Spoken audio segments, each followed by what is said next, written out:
সুপ্রিয় দর্শক মণ্ডলী, চ্যানেল আইয়ের নিয়মিত আয়োজন আজকের সংবাদপত্রে আপনাদের সবাইকে স্বাগত জানাচ্ছি। দর্শক মণ্ডলী, আমাদের সঙ্গে রয়েছেন প্রফেসর পারভেজ করিম আব্বাসী। স্বাগত আব্বাসী ভাই আপনাকে। ধন্যবাদ মতি ভাই প্রোগ্রামে ডাকার জন্য। দৈনিক ইত্তেফাকের শিরোনাম হচ্ছে বাধা মানেনি কোটা বিরোধীরা, 47 চেকে 10.5 কোটি টাকা লেনদেন, 30 পরীক্ষায় প্রশ্ন ফাঁসের কথা স্বীকার। সমকাল পুলিশের ব্যারিকেড ভেঙে শাহবাগের শিক্ষার্থীরা, রোজগারের সঙ্গে খরচ আকাশ পাতাল। মানবজমিন হেডলাইনে পুলিশ, শাহবাগে ব্যারিকেড ভাঙল শিক্ষার্থীরা। সরকার চাইলে কোটার পরিবর্তন করতে পারবে, আদালতের রায়। কালবেলা 25-এর মধ্যে শেষ হবে আরও 4 বিসিএস, আন্দোলনকারীরা অনড়, হেডলাইনে সরকার। আজকের পত্রিকা, ব্যারিকেড ভেঙেই বাংলা ব্লকেড, কোটার আন্দোলন নিয়ে সরকার হঠাৎ কঠোর। দেশ রূপান্তর ও স্কুল ছাত্রদের চেয়েও সঞ্চয় কম কৃষকের, উত্তপ্ত শাহবাগ, সংঘর্ষ শেকৃবি কুমিল্লায়। যায় দিন পুলিশের ব্যারিকেড ভেঙে শাহবাগে অবরোধ, বিক্ষোভ। বাংলাদেশে হস্তক্ষেপ চায় না বেইজিং, এক চীন নীতিতে সমর্থন ঢাকার। প্রতিদিনের বাংলাদেশ সরকার হেডলাইনে, শিক্ষার্থীরা অনড়, চীন সফর থেকে যা পেল বাংলাদেশ। মানব কণ্ঠ, শাহবাগে পুলিশের ব্যারিকেড ভেঙে শিক্ষার্থীদের ব্লকেড, শিক্ষার্থীদের মেধা বিকাশে কারিকুলামে আধুনিক প্রযুক্তির জ্ঞান আনা হয়েছে। খবরের কাগজ, কঠোর অবস্থানে সরকার চাইলে কোটার হার বাড়াতে কমাতে পারবে। আলোকিত বাংলাদেশ, কোটার সংস্কার করতে পারবে সরকার। চীনা সংবাদ মাধ্যমে প্রধানমন্ত্রীর বেইজিং সফরের গুরুত্ব। সংগ্রাম, পুলিশের ব্যারিকেড ভেঙে কোটা বিরোধী শিক্ষার্থীদের বাংলা ব্লকেড, এনডিসি থেকে উত্তরণের পরও বাংলাদেশকে জিরো ট্যারিফ সুবিধা দেবে চীন, এলডিসি থেকে এলডিসি। দৈনিক বাংলায় এবার হেডলাইনে যাচ্ছে সরকার, কোটা থাকবে, সরকার হার বদলাতে পারবে। করতোয়া উত্তাল কোটা বিরোধী আন্দোলন, সরকার চাইলে কোটা সংস্কার করতে পারবে।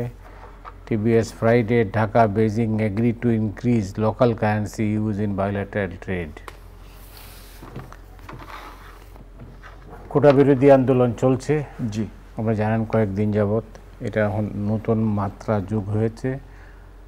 শুরুর দিকে সরকার অনেকটা নমনীয় দেখা যাচ্ছিল সরকারকে, এবং গতকাল থেকে সরকার হেডলাইনে, আর শিক্ষার্থীরাও হেডলাইনে। তারাও কিন্তু ব্যারিকেড ভেঙে তারা কর্মসূচি পালন করেছে। তো আদালতের রায়টাও আপনি শুনেছেন, হাইকোর্টে। জি, তো আপনি কীভাবে দেখছেন? মতি ভাই, এটা হচ্ছে দুঃখজনক। কেননা যেখানে ছাত্রদের এখন বিদ্যা আহরণ করার কথা, তারা এখন কোটা আন্দোলনে, এখানে কোটা বিরোধী আন্দোলনে রাস্তায় নেমেছে। যেখানে পাবলিক ইউনিভার্সিটি, এখানে হচ্ছে যে ওখানকার যে শিক্ষিকারা ওদের শিক্ষাদান দেওয়ার কথা, তারা এখন হচ্ছে পেনশন স্কিমের জন্য তারা ওনারা স্ট্রাইকে গেছে। দেখুন, তো পাবলিক ইউনিভার্সিটি হচ্ছে আমাদের একটা গর্বের জায়গা, এবং আমরা ধরে রাখি যে দেশের মেধাবী ছাত্ররাই এখানে হচ্ছে যে পাবলিক ইউনিভার্সিটিগুলোতে যায়। যদিও বা এখন প্রাইভেট ইউনিভার্সিটিও কিন্তু এগিয়ে আসছে, কিন্তু যেহেতু পাবলিক ইউনিভার্সিটি হচ্ছে মানুষের এখানে ইমাজিনেশন যেটা আছে বা অ্যাটেনশনটা, ওটা হচ্ছে সেন্ট্রাল একটা পয়েন্টে আছে। এর জন্যে আমরা দেখেছি হচ্ছে গতকাল যখন হচ্ছে বেশ কয়েকদিন ধরে হচ্ছে কোটা বিরোধী আন্দোলনের জন্য সিটিং হচ্ছিল বা প্রসেশন হচ্ছিল, বা রাস্তায় যেখানে হচ্ছে ওরা বসে গিয়ে এখানে আন্দোলন করছিল।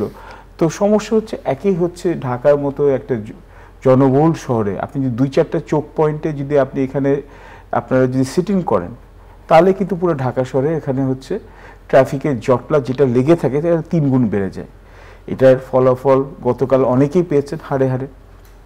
আমি যেমন হচ্ছে রাস্তায় গেছি ইউনিভার্সিটিতে ক্লাস নেওয়ার জন্য, 3.5 ঘন্টা আমার গাড়ি ওখানে আটকে ছিল। এরকম বহু লোক হচ্ছে বাসে তারপর হচ্ছে মোটর বাইকে এরকম ছিল। সাময়িকভাবে যাত্রীদের হচ্ছে ভোগান্তি হচ্ছে, কিন্তু যাত্রীদের ভোগান্তি যদি আমি যদি হঠাৎ করে এক পাশেই রাখি, কিন্তু আমরা এখানে হচ্ছে যে এটা একটা অনিশ্চয়তা সৃষ্টি করছে। কেননা হচ্ছে আমাদের বিশ্ববিদ্যালয়ের যে ছাত্রছাত্রীরা, ওরাই হচ্ছে আমাদের দেশের তরুণ প্রজন্ম, তারাই ভবিষ্যতে নিয়ে যাবে, ভবিষ্যতে কাণ্ডারি। তাদের সাথে সরকারের যদি এরকম, বা সরকার নীতি নির্ধারকের যদি এরকম মত পার্থক্য থাকতেই পারে কোটার মতো একটা বিষয় নিয়ে, তাহলে কিন্তু এটা বলবো যে দুই পক্ষের মধ্যে এটা অনাস্থার কিন্তু এটা চিহ্ন এখানে আমি দেখি, বা অনাস্থার কিন্তু এটা লক্ষণ দেখা যাচ্ছে। এবং দেখুন, কোটার কিন্তু ইতিহাস কিন্তু আমাদের ভারতীয় উপমহাদেশে অতি প্রাচীন। কিন্তু আমি যদি এখানে একটা ব্যাকগ্রাউন্ডটা বলে দিই যাতে মানুষ বুঝতে সুবিধা হবে। প্রথমে যখন ব্রিটিশরা যখন তাদের উপনিবেশিক শাসনটাকে আরও মজবুত করার জন্য ওরা ইম্পিরিয়াল সিভিল সার্ভিস করেছিল, তখন কিন্তু বেশিরভাগ ছিল হচ্ছে ইউরোপিয়ান যারা ছিল শ্বেতাঙ্গদেরকে প্রাধান্য দিত। আস্তে আস্তে হচ্ছে বিভিন্ন সম্প্রদায়, হিন্দু সম্প্রদায়, মুসলমান সম্প্রদায়ের জন্য কোটা দেওয়া শুরু করলো। পরে এটা হয়ে গেল ইন্ডিয়ান সিভিল সার্ভিস, তারপর আবার সিভিল সার্ভিস অফ পাকিস্তান বা সিএসপি, ওর মধ্যেও কিন্তু কোটা ছিল। এবং ওখানে মধ্যে আপনার যদি মনে থাকে সেন্ট্রাল সুপিরিয়র সার্ভিস ছিল, যেখানে হচ্ছে আপনার কাস্টমস, তারপর হচ্ছে ট্যারিফ, তারপর হচ্ছে ফরেন সার্ভিস, এবং ওখানের মধ্যে কোটার মধ্যে ছিল বাঙালিদের জন্য পরে শেষ পর্যন্ত 40% কোটা করা হয়েছিল, আর বিভিন্ন প্রভিন্সের জন্য এটা আছে। এবং মেরিটের বেসিসে ছিল মাত্র 20%। তো কোটা কিন্তু চিরকালই কিন্তু এখানে আমাদের বলে মেধা ভিত্তিতে যেখানে আমাদের সরকারি চাকরিতে নির্বাচন হবে বা সে সিলেকশন হবে, এটা কিন্তু চিরকালই কিন্তু কম সংখ্যার ছিল। স্বাধীনতার পর এখানে বঙ্গবন্ধু যখন করেছিলেন যে মুক্তিযোদ্ধাদের জন্য উনি এখানে করেছিলেন, যেখানে একটা কোটার সিস্টেম করেছিলেন, এবং তখন বোধহয় আমি যদি ইফ আই রিমেম্বার কারেক্টলি তখন 1 লাখ মুক্তিযোদ্ধা ছিল, সার্টিফাইড মুক্তিযোদ্ধা ছিল। এখন বোধহয় নাম্বারটা মানে এখানে ফার্দার ক্যালকুলেশন 3 লাখের মতো হয়ে গেছে। এবং কোটার অ্যামাউন্টটা এখন অ্যাট প্রেজেন্ট মুক্তিযুদ্ধের কোটাটা হচ্ছে 30%, আর বাকি যত কোটা আছে এটা হচ্ছে 56%। এবং আমি আগের প্রোগ্রামে আপনাকে বলেছিলাম যেটা অ্যাফার্মেটিভ অ্যাকশনের জন্য যারা হচ্ছে প্রান্তিক জনগোষ্ঠী বা পিছিয়ে থাকা জনগোষ্ঠী তাদেরকে এটা সাময়িকভাবে দেওয়া হয়। এমফেসিস হচ্ছে সাময়িকভাবে, যতক্ষণ না হচ্ছে করার জন্য। হ্যাঁ, কিন্তু এটা কিন্তু চিরস্থায়ী বন্দোবস্ত না, এটা চিরস্থায়ী বন্দোবস্ত না। এটা যদি হয়ে থাকে তাহলে আমাদেরকে এখানে চিন্তা করতে হবে যে এটা থেকে আমাদের পরিত্রাণের উপায় কি। That is number 1। এবং নাম্বার 2টা হচ্ছে কোটা যেখানে আছে, যেমন ভারতে হচ্ছে যে একটা বহুল আলোচিত এখানে হচ্ছে যে মন্ডল কমিশনে যেখানে আছে, যেখানে প্রায় 46 to 48% হচ্ছে কোটা হচ্ছে আদার ব্যাকওয়ার্ড কাস্ট, শিডিউল ট্রাইবের জন্য। ওখানেও কিন্তু 20 বছর পর যখন একটা সার্ভে করে দেখা গেল যে বললো যে যাদের জন্য কোটা দেওয়া হচ্ছে ওদের মধ্যে মাত্র 1% হচ্ছে যে অ্যাকচুয়ালি কোটার বেনিফিশিয়ারি হচ্ছে। এটাকে বলে ক্রিমি লেয়ার, ওদের যে চিফ জাস্টিস ওনার এখানে ইনকোয়ারিতে। তার মানে যাদের জন্য কোটা দিয়েছে তাদের মধ্যে মাত্র 1% ভারতের ক্ষেত্রে বেনিফিট করেছে। তবে কোটার কিন্তু আপনার যে সুবিধা সবার কাছে যাচ্ছে না। এর মধ্যে আপনি আবার দেখুন হচ্ছে যে মুক্তিযোদ্ধার এখানে প্রকৃত মুক্তিযোদ্ধাকে আর এখানে হচ্ছে মানে ভুয়া মুক্তিযোদ্ধাকে, এটা নিয়ে মানে অত্যন্ত দুর্ভাগ্যজনক যে আমাদের এখানে বিতর্কটা এখনো আছে, পুরোপুরি কিন্তু বিতর্ক যায় না। শিশু মুক্তিযোদ্ধা বা এখানে হচ্ছে যার জন্মই হয় নাই সেও মুক্তিযোদ্ধা, মানে একজন মুক্তিযোদ্ধার সন্তান হিসেবে আমারও লজ্জিত লাগে যে এখানে হচ্ছে এখনো আমরা এই বিতর্কটা সরাতে পারি নাই। এবং আবারও আমরা একটা প্রশ্ন এখানে করতে হবে যে আপনার যখন আপনি এই অর্থনৈতিক প্রবৃদ্ধির হার যখন বাড়তে থাকে, এবং আমরা জানি যে আমাদের এখানে যে কর্মসংস্থান যেগুলো হয় বা ব্যবসায় বিনিয়োগ হয় বেশিরভাগ কিন্তু বেসরকারি খাতে যখন হচ্ছে, এখানে কিন্তু হচ্ছে এটা হচ্ছে অগ্রণী ভূমিকা পালন করে। That is the engine of growth, private sector. তাহলে আপনার যত আপনি দেখবেন পাবলিক ইউনিভার্সিটি যেখানে আছে, এটা হচ্ছে আরও ফান্ডামেন্টাল কোয়েশ্চেন। কোটা হয়তো বা দেখা যাবে পরে হয়তো স্কেল ডাউন করে যাবে বা একটা টাইম বাউন্ড প্রসেসে আস্তে আস্তে কমিয়ে দেওয়া হবে, এটাই হয়তো বা কাম্য হতে পারে ভবিষ্যতে। এখানে অল্টার রিয়ালিটিজ অনুযায়ী কমে যাওয়া উচিত ছিল 56% তো huge, it's a huge number. এবং আমরা এখানে যেটা আমাদের এখানে একটা চিন্তার বিষয় যেটা হচ্ছে যে এত অর্থনৈতিক প্রবৃদ্ধি যদি হয়েই থাকে, এবং হয়েছে, কিছু তো হয়েছে, দৃশ্যমান অর্থনৈতিক প্রবৃদ্ধি হয়েছে, তাহলে কেন আমাদের এই পাবলিক ইউনিভার্সিটিগুলো আছে স্পেশালি বিশেষত ওখানে সরকারি চাকরির প্রতি কেন ওদের এখানে হচ্ছে যে আগ্রহটা আরও বেড়ে গেছে।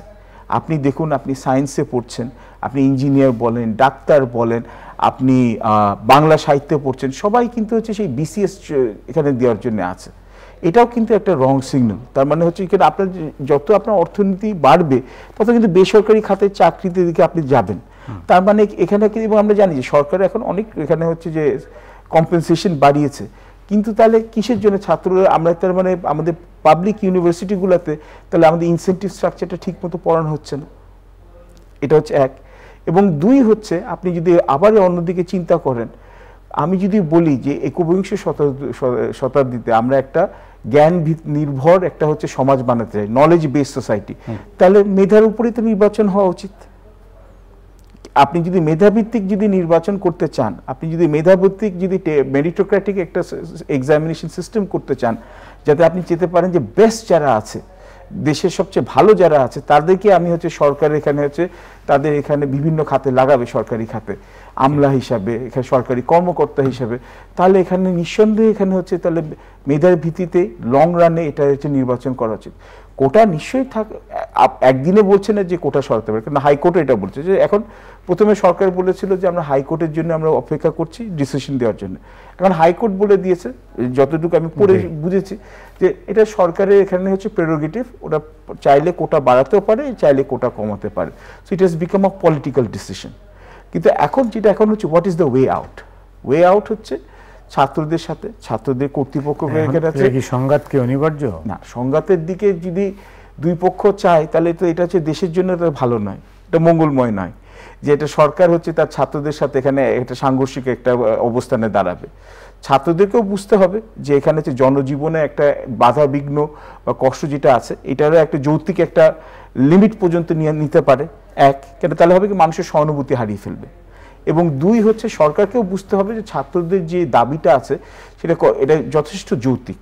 তো দুই পক্ষের মধ্যে আলাপ আলোচনা করেই কিন্তু এটা এখানে করা উচিত। এবং তারপর আমার ব্যক্তিগত যদি আপনি মতামত চান যে কোটার সিস্টেমটা আস্তে আস্তে ফেজ আউট করে মানে আস্তে আস্তে কমিয়ে দেওয়া উচিত, মানে 5 বছরে একটা পার্সেন্টেজ, 10 বছরে একটা পার্সেন্টেজ।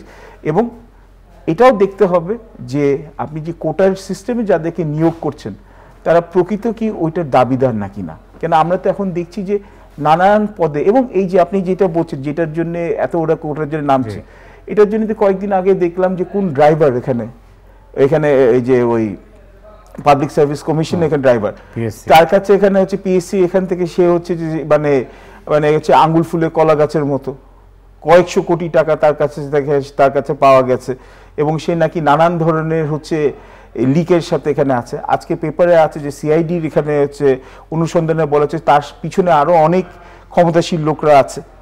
তো এখন যারা বিসিএস পাস করেছেন তারাও আছে।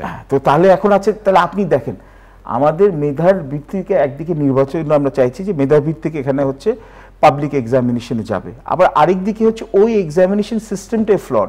তো যারা অ্যাকচুয়ালি কষ্ট করে পরীক্ষা দিচ্ছে এবং অ্যাকচুয়ালি নিজের সৎ পরিশ্রমে ওরা জায়গা পাচ্ছে, তাদের অ্যাচিভমেন্টও বা তাদের প্রাপ্তিটা তাহলে এখন প্রশ্নবিদ্ধ হয়ে যাচ্ছে।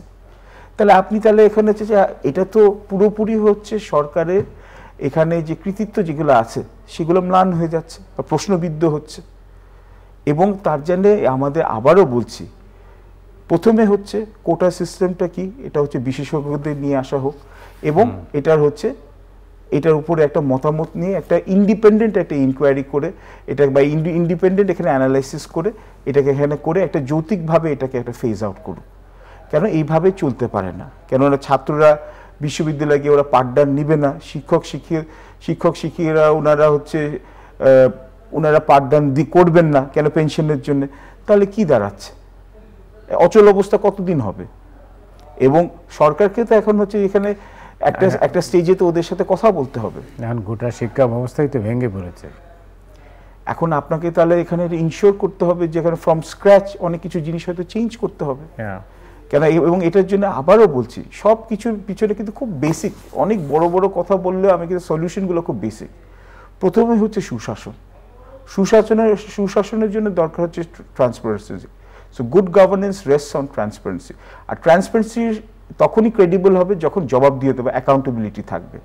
তো গুড গভর্নেন্স, ট্রান্সপারেন্সি, অ্যাকাউন্টেবিলিটি বিদেশি শেখানো বলি না, আমাদের কিন্তু এখানে দেশের যতগুলো স্তম্ভ আছে, প্রশাসনিক স্তম্ভ, সবগুলোর উপরে কিন্তু বারংবার এরকম চাপ আসছে। এবং এইভাবে যদি কোয়েশ্চেন পেপার লিক বা এইভাবে যদি কোটা সিস্টেমে নিয়ে এত বড় মতানৈক্য হয়, এবং এখানে এবং জনজীবনে সাধারণ মানুষ হচ্ছে মাঝখানে হচ্ছে যে জিম্মি হয়ে যাচ্ছে, কেন আপনাকে অফিসে যেতে হবে, আর আরেকজন হয়তো বসের এখানে মিটিং আছে তাকে যেতে হবে, স্কুলের বাচ্চারা বের হচ্ছে। হ্যাঁ, ওরা বলেছে এখানে এইচএসসি পরীক্ষা বা এগুলোর জন্য এখানে হচ্ছে কোটার সিস্টেমটা এখানে হচ্ছে ওরা সিটিংগুলো যেগুলো করছে রিল্যাক্স করেছে, তার জন্য আমি সাধুবাদ জানাই। কিন্তু এখন মনে হচ্ছে যে এখন দুই পক্ষেরই কথা বলা উচিত, এবং দুই পক্ষের একটা এখানে ফেয়ার এক্সচেঞ্জ অফ ওপিনিয়ন হওয়া উচিত, যেটা আমাদের সমাজে প্রত্যেক স্তরে আমি যদি আমার সাথে যদি মতানৈক্য হয় তাকে আমি আমার জন্মের শত্রু বা প্রতিপক্ষ মনে করি। এটা আমাদের মনে এই সাংঘর্ষিক এখানে এই মানসিকতা থেকে আমাদের সরে আসতে হবে। অনেক ধন্যবাদ আপনাকে। এবার দেখছি যে প্রতিদিনের বাংলাদেশ, এটা শিরোনাম হচ্ছে চীন সফর থেকে যা পেল বাংলাদেশ। কি পেল বাংলাদেশ? এই সফরের তাৎপর্য মানে কতটুকু? আপাতত চীনের সফরে যদি আমি এই জন্য নোট করছিলাম এখানে, তো এখানে চীনের সফরে যা পেপারে আসে, এখানে প্রথমে বলা হয়েছে যে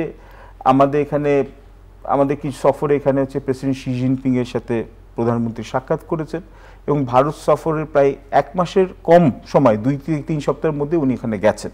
তো এটা বাংলাদেশের থেকে এটা পাবলিক পশ্চারিং যেটাকে বলে, যে অ্যাটলিস্ট ওরা বলছে যে বাংলাদেশ চেষ্টা করছে যে ভারত ও চীনের মধ্যে একটা এখানে হচ্ছে একটা ইকুয়ালিটি বা সাম্যতা এখানে একটা বজায় রাখার জন্য। সো এই অর্থে আমি বলবো যে এটা হচ্ছে সরকারের একটা ভালো স্টেপ। কিন্তু এখন হচ্ছে চাওয়া এবং পাওয়ার মধ্যে কতটুকু আমাদের ফারাক। আমি যদি ডেইলি স্টারের নিউজ রিপোর্টটা কোট করি বা প্রথম আলোটা করি, আমরা প্রথমে দেখছিলাম যে সরকার এখানে হচ্ছে বা সরকারি সূত্র থেকে যারা এখানে they didn't want to be name, ওরা বলছে যে এখানে they wanted probably $20 billion in assistance. $20 billion চীনের কাছ থেকে অ্যাসিস্ট্যান্স চেয়েছিল, যেখানে হচ্ছে নানান ধরনের এখানে মানে সফট লোনস, তারপর আপনার grants, economic assistance, commercial loans, investment, অনেক কিছু মিলে $20 billion একটা প্যাকেজ পেল। কিন্তু এবং ফরেন এক্সচেঞ্জকে স্টেবিলাইজ করার জন্য আমরা চাইছিলাম হচ্ছে মোস্ট প্রবলি হচ্ছে আমাদের $700 million মতো একটা অ্যামাউন্ট চাচ্ছিলাম। কিন্তু আমাদেরকে চীন দিয়েছে হচ্ছে $140 million ইকোনমিক অ্যাসিস্ট্যান্স। এটাই এতটুকু কমিট করেছে, এর চেয়ে বেশি না। কিন্তু যে $20 billion তো মানে ভুলেই যান, $140 million এটা হচ্ছে এক। এখন এটা হতে পারে যে চীনের নিজস্ব অর্থনীতি এখনো হচ্ছে যতটুকু অর্থনৈতিক প্রবৃদ্ধি হবে বা বিআরআই প্রথম দিকে যেরকম চীন যেরকম ক্যাশ নিয়ে বসেছিল সেটার মতো এখন হয়তো চীনের ইকোনমি হয়তো বা ওই রকম অর্থনৈতিক প্রবৃদ্ধি হয়তো বা একটু এখানে একটা স্লো ডাউন করেছে ইকোনমিক গ্রোথ, তার জন্য হয়তো চীন করেছে। কিন্তু আমরা তো দেখছি চীন অনেক জায়গায় তো অ্যাগ্রেসিভলি ইনভেস্ট করছে, বিশেষ করে আফ্রিকায় করছে। তার মানে হচ্ছে যে ওদের স্ট্র্যাটেজিক প্রায়োরিটি অনুযায়ী ওখানে এইটা তথ্যটা ওইভাবে যাচ্ছে না। তাহলে দ্বিতীয়টা কি, কিছু এখানে আমরা এমওইউ সাইন করেছি যে বাণিজ্যর ব্যাপারে বা এখানে হচ্ছে বিনিয়োগের ব্যাপারে বা হচ্ছে আপনার এখানে ব্যাংকিং স্ট্রাকচারে বা ফিনান্সিয়াল স্ট্রাকচারে এখানে টেলিকমিউনিকেশনসে ইত্যাদি ইত্যাদি, তারপর বিটিভি এবং চাইনার এখানে যে জিনওয়া ইত্যাদি, এদের মধ্যে এখানে স্মারক এখানে সাইন করা হচ্ছে বা আন্ডারস্ট্যান্ডিং করা হচ্ছে। বাট আপনি যদি আবার এই গতকালই বার হলো হচ্ছে যে আমাদের চাইনিজ ইকোনমিক জোন, যেটার জন্য বাংলাদেশে যেখানে ওরা 700 একর জমি এখানে ওরা কালেক্ট করেছে বা ওরা এখানে অ্যাকোয়ার করেছে, চাইনিজ ইকোনমিক জোন যেটা প্রমিস করা হয়েছিল যেখানে ইনভেস্ট করবে, এখনো কিন্তু কোনো ইনভেস্টমেন্ট আসে না। মানে going by the fact reports as mention in the newspaper. এবং চাইনিজরা কিন্তু অনেক সময় ওরা they go slow, loan disbursement কিন্তু কম। এবং এখন কিন্তু আমাদের অর্থনীতি যেরকম চাপে আছে, এখন কিন্তু শুধু ওয়ার্ল্ড ব্যাংক বা আইএমএফ বা এডিবি দিয়ে হবে না। আমাদের কিন্তু এখন বড় কিন্তু মাঝখানে আমাদের অর্থনৈতিক যে চাপটা ছিল আমরা ওই রকম ভাবে কিন্তু টের পাই না, কারণ চীনের বিনিয়োগ বা চীনের সফট লোন ছিল। এবং চীনের ভুললে হবে না, চীন হচ্ছে আমাদের বৃহত্তম হচ্ছে ট্রেড পার্টনার। ওদের সাথে $25 বিলিয়ন আমাদের ব্যবসা আছে, $24 বিলিয়ন আমরা আমদানি করি আর $700 মিলিয়ন মতো হচ্ছে আমরা রপ্তানি করি। তো আমরা বলেছি যে ওদের সাথে এটা হচ্ছে এই যে এখানে ব্যালেন্স অফ পেমেন্টের যে এখানে ডেফিসিটটা আছে ওটা আমরা কমাতে চাচ্ছি। চাইলেই আমরা পারবো না, কারণ চায়না তো আমাদেরকে 98% duty free quota free access দিয়েছে। কিন্তু আমাদের এখানে চীনের বাজারে ঢোকার জন্য যে আমাদের যে কোয়ালিটিটা গুণগত মান আমাদের বাড়াতে হবে, সেটা কিন্তু আমাদের ওইটা নাই। সো একটা ভালো জিনিস হচ্ছে যে আমরা বলেছি যে টেকনিক্যাল একটা স্টাডি আমরা জয়েন্ট স্টাডি করব, যে ওদের সাথে একটা ফ্রি ট্রেড এগ্রিমেন্টের জন্য আমরা এক্সপ্লোর করব। এখন প্রশ্ন হচ্ছে যে অনেকে বলতে পারে যে চীন কি বাংলাদেশের উপরে যে এখানে ভারত সফরে যেখানে গেল বা ওদের যে আগ্রহ ছিল তিস্তা ব্যারেজের প্রতি, এখন এইগুলো তিস্তা তো আলোচনাই হয় নাই। এখন এটা হচ্ছে জল্পনা কল্পনা রাজ্য। আপনি কি মানে চীনা সংবাদ মাধ্যম গ্লোবাল টাইমস এর রিপোর্টটা দেখেছেন? জি জি জি জি জি আপনি কি একটু বলবেন? জি, ওখানে ওদের আমি এখন হচ্ছে যে আপনি যে গ্লোবাল টাইমস এর কথাই রিপোর্ট করলেন, যেহেতু এটা হচ্ছে basically Chinese foreign ministry official spokesperson মানে অফিশিয়াল নিউজ পেপার। তো ওরা যেটা নানানভাবে হিন্ট করেছে যে চীন এবং বাংলাদেশের সাথে সম্পর্ক গভীর সম্পর্ক, এই পরের বছর 50 বছর সম্পর্ক হবে এবং ওরা হচ্ছে প্রধানমন্ত্রীর উপর আস্থা রাখে। কিন্তু এটা ওরাও সরাসরি বলেছে, এখন ওদের কথা সত্য না মিথ্যা এটা সময় বলে দেবে, যে আমাদের প্রতিবেশী ভারতের এখানে হচ্ছে যে চাপের জন্য আমরা হতে পারি যে চীনের সাথে আরো বেশি গভীর সহযোগিতা আমরা করতে পারি না, বা হচ্ছে তিস্তার সাথে যেখানে আমরা যেখানে চাইনিজরা যেখানে এটা আগ্রহ দেখেছিল যে তিস্তাতে একটা ড্যাম বা ব্যারাজ করার জন্য ওদের সেন্সিটিভ চিকেন নেকের আশেপাশে, ওইটার জন্য হয়তো বা হচ্ছে যে ভারতীয় চাপ একটা আছে। এবং আরেকটা জিনিস যদি মতি হয় আপনি আমাকে পারমিশন দেন বলবো, যে আমাদের ভারত ট্রিপের পর যখন এখানে হচ্ছে প্রধানমন্ত্রী গেল তখন আমরা অনেকটা আশ্বাস পেয়েছিলাম যে বিজেপি সরকার এখানে কাজ করবে যাতে হচ্ছে তিস্তার এখানে হচ্ছে ন্যায্য পানিটা আমরা পাই, ইফ আই রিমেম্বার কারেক্টলি। ঠিক একদিন পরে ওই পশ্চিমবাংলার প্রধানমন্ত্রী কি মুখ্যমন্ত্রী বা চিফ মিনিস্টার মমতা ব্যানার্জি বিশাল বড় একটা চিঠি লিখে দিলেন ওখানে, এবং উনি পাঠিয়ে দিলেন প্রাইম মিনিস্টারের অফিসে নরেন্দ্র মোদী এখানে, যে ওনারাই পানি পাচ্ছেন, ওনারা কোথা থেকে পানি দিবেন, এবং এই তিস্তার পানি দিতে হলে তাহলে ওয়েস্ট বেঙ্গলের মানুষের সাথে পশ্চিমবাংলার মানুষের সাথে কনসাল্ট না করে ওরা দিতে পারবে না। দেখুন এটা কিন্তু, এবং এখন কিন্তু বিজেপি আগের দুইবার যখন ওদের আরো বেশি সংখ্যাগরিষ্ঠ ছিল তখন কিন্তু they were in a better position to implement this, তিস্তার পানি দেওয়ার বেলায়। কিন্তু এখন কিন্তু ওরা তো নিজেরাই ওদের অ্যাবসলিউট মেজরিটি নেই, ওরা কোয়ালিশন গভর্নমেন্টের উপর ডিপেন্ডেন্ট। ওয়েস্ট বেঙ্গলে ওরা হচ্ছে এখন নেক্সট ইলেকশনের জন্য ওরা যদি এখন তিস্তার পানির জন্য আগায় ভোট ওরা আরো হারবে। তো এখানে লজিক্যালি কিন্তু তিস্তার পানি আমাদের পাওয়ার জন্য কিন্তু আমাদের এখানে যতটুকু আমরা আশাবাদী হচ্ছে, আমরা কিন্তু এর মধ্যে এখনো সম্ভাবনা কম, if there is not a miracle. এবং এই নানান ধরনের এই প্রবলেমের জন্য তারপর হচ্ছে যে আমাদের যে, এবং আপনি আরেকটা এখানে বলে রাখি যে অরুণাচল প্রদেশ যেখানে হচ্ছে চীনের সাথে এখানে ভারতে অলরেডি একটা যুদ্ধ হয়ে গেছে 1962 সালে, ওখানে কিন্তু চীন আর ভারতের উত্তেজনা বাড়ছে। কেন চীন হালে কিন্তু মানে চীন এখানে বলেছে হচ্ছে অরুণাচল প্রদেশকে ওরা ক্লেম করে সাউথ তিবেত হিসাবে, আর ইন্ডিয়া এটা ক্লেম করে যে না এটা হচ্ছে অরুণাচল প্রদেশ, ওদের কন্টেস্টেড এখানে এরিয়া আছে, ডিসপিউট দুই পক্ষের। এবং এখন ভারত যেটা করছে এখানে $1 বিলিয়ন খরচ করে ওখানে 12টা হাইড্রো ইলেকট্রিক প্রজেক্ট করবে যেটা ডুয়াল পারপাস ইউজ হতে পারে, এবং চীন এটার প্রবল বিরোধিতা করছে, এবং এটা নিয়ে কিন্তু একটা ওয়ার অফ ওয়ার্ডস হচ্ছে। সো চীন এবং ভারতের মধ্যে কোল্ড ওয়ারটা আবার নতুন করে দেখা দিচ্ছে, এবং ভারত এখন একটা সেন্স করছে যে হয়তো বা এই সামনে ইলেকশনে যে ইউএস ইলেকশন যেটার উপর অনেক কিছু বিশ্বের নানান দেশের এখানে হচ্ছে গতি প্রকৃতি নির্ভরশীল, এটা মনে করছে যদি ট্রাম্প আসে তাহলে কিন্তু ট্রাম্পের কাছে ওরা আরো একচেটিয়া সমর্থন পাবে। তার জন্য ভারত এখন কিন্তু একটা অ্যান্টি চাইনিজ পলিসি বা এখানে আরো অ্যাগ্রেসিভলি পারসিউ করবে যাতে হচ্ছে আমেরিকার সহযোগিতা আরো বেশি পায়। সো এই ভারত বনাম চীনের যে স্নায়ুযুদ্ধ বা হচ্ছে আরো গ্রেটার যে কোল্ড ওয়ার, আমাদের তো দরকার চীনের এই মুহূর্তে যে চীনের যে ঋণটা যেটা দরকার ছিল, যেটাতে আমরা বলছি রেসিস্টেন্স, সেটা না হলে তো বাংলাদেশের অর্থনীতি আরো চাপের মধ্যে পড়বে, চাপের মধ্যে নিশ্চয়ই পড়বে। এবং এর মধ্যে আপনি নিশ্চয়ই মনে রাখবেন মতি ভাই, এই একদিন আগে 2 দিন আগে হচ্ছে বাংলাদেশ ব্যাংক একটা বোমা ফুটালো প্রায়, যে বললো হচ্ছে যে এই অর্থ বছরে 9 মাসের মধ্যে আমাদের যে রপ্তানির যে তথ্য এটা হচ্ছে অ্যাকচুয়ালি $13.8 বিলিয়ন হচ্ছে অ্যাকচুয়ালি কম হওয়ার কথা। 2 বছরে আপনার আর্থিক বছর এখানে যদি দেখেন তার হচ্ছে আমাদের যে এক্সপোর্ট আমরা হচ্ছে $25 বিলিয়ন আমরা হচ্ছে এক্সপোর্ট কম করেছি। তার মানে হচ্ছে যে আমাদের যে ট্রেড ডেফিসিট, আমাদের যে current account deficit, balance of payment deficit বা আমাদের এক্সপোর্ট আর্নিংস সবই আরো কমে যাবে। তার মানে আমাদের জিডিপি প্রবৃদ্ধির হার আরো কমে যাওয়ার কথা, মানে 1% কমে যাওয়ার কথা, জিডিপি থেকে $3 বিলিয়ন কমে যাচ্ছে। তার মানে আমাদের ডেট টু জিডিপি বা আমাদের লোন সার্ভিস করার এবিলিটি আরো তাহলে কমে যাবে। এবং সামনে এলডিসি গ্র্যাজুয়েশন আসছে, এলডিসি গ্র্যাজুয়েশনটা তাহলে আমরা তো এতকাল বলছি যে আমরা সামাজিক অর্থনৈতিক সব এখানে ইন্ডিকেটরে খুব ভালো করেছি, তাহলে এলডিসি গ্র্যাজুয়েশনও তাহলে এখন হচ্ছে পথটা আরো ওখানে হচ্ছে আরো ডিফিকাল্ট হয়ে যাবে। এর মধ্যে আমরা মনে হয় না যে আমাদের কোনো মেজর ডেভেলপমেন্ট পার্টনার বা ইনভেস্টমেন্ট পার্টনার যেমন যুক্তরাষ্ট্র বা চীন এক অর্থে ভারতকেও আমরা আইসোলেট করতে পারবো। আর আইসোলেট করার আগে আমরা আমাদের যে বুনিয়াদ যেটা আছে অর্থনৈতিক বুনিয়াদ এটাকে মজবুত করতে হবে, আর মজবুত করার জন্য দুর্নীতি কমাতে হবে, মজবুত করার জন্য আমাদের সুশাসনটা এস্টাবলিশ করতে হবে। অনেক ধন্যবাদ আপনাকে।